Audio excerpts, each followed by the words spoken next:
আসসালামু আলাইকুম। আজকে আবার চলে গেলাম আমাদের মাঠে স্প্রে করার জন্য। কারণ ধান খেতে পোকা ধরেছে, যে কারণে স্প্রে করার জন্য। আপনারা এই যে স্প্রে যে সিস্টেমটা দেখাচ্ছি, এইভাবে আপনারা স্প্রে করার চেষ্টা করবেন। কারণ একেবারে ট্যাঙ্কিতে পাতাটা কেটে দিবেন না। কারণ পাতাটা কেটে দিলে ট্যাঙ্কির নিচে পড়ে থাকে, আর ওই পাতাটা দিয়ে আপনার কোনো ওই ঔষধটা দিয়ে আবার কোনো কাজ হয় না। কারণ ওই ঔষধটা নিচে পড়ে থাকে আর ঔষধটা মিলে না। কারণ আপনার হয় ঔষধের দোষ, আবার হয় আপনার দোকানদারের দোষ। যে কারণে আপনারা এইভাবে স্প্রে করবেন না। স্প্রেটা গুলে নেবেন, গুলে নিলে এইভাবে পটের ভিতরে, তাহলে স্প্রেটা কিন্তু মিশে যায় এবং দেয়া যায় ভালো। এই দেখেন আমি পিঠে কিভাবে স্প্রে, মানে টেবিল ছাড়া বা টুল ছাড়া আমি কিভাবে আমার মেশিন আমি আমার কাঁধে উঠে হাঁটতে হাঁটতে আমি চলে গেলাম আমাদের ধানের জমিতে স্প্রে করার জন্য। স্প্রে করতে খুবই কষ্ট হয়, এটা কৃষকের কষ্ট কেউই বুঝে না। কারণ কিন্তু দিন শেষে যদি সোনালী ফসল আসে, আমরা কিন্তু খুবই খুবই আনন্দিত। কারণ সোনালী ফসল দেখলে সবারই ভালো লাগে। কারণ দিন শেষে আমাদের ভালোবাসা এইভাবে আস্তে আস্তে আস্তে আস্তে বেড়ে যায় এবং কৃষিকাজের উপরে সবারই একটু নজর দেওয়া উচিত। তাহলে আমাদের দেশটা এইভাবে দরিদ্র থাকার কথা না।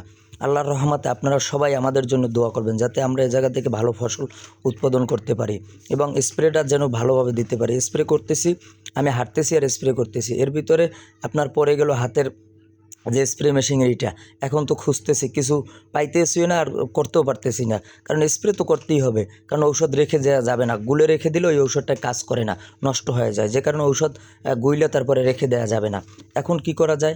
খুঁজতে গাজীকে বললাম, গাজী আপনি খুঁজেন, আমি স্প্রে করি।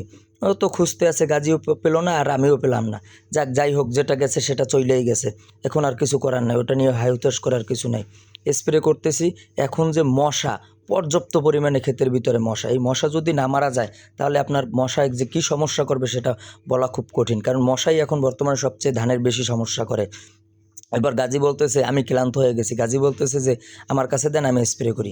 গাজী ফুল স্পিডে হাইটে হাইটে স্প্রে করে। আমি বললাম যে গাজী এইভাবে স্প্রে করলে কিন্তু হবে না, তাহলে আপনার পোকা মারা যাবে না, দ্বিতীয়ত আপনার এই যে কাজ হবে না।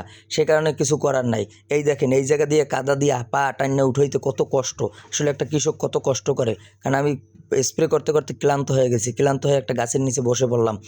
গাজী এসে বললো যে ভাই এটা কী করলেন, বসে পড়লেন। আমি বললাম ভাই আমি তো কোনো সময় স্প্রে করি না, আর শুরু করলাম নতুন, যে কারণে খুব কষ্ট হচ্ছে।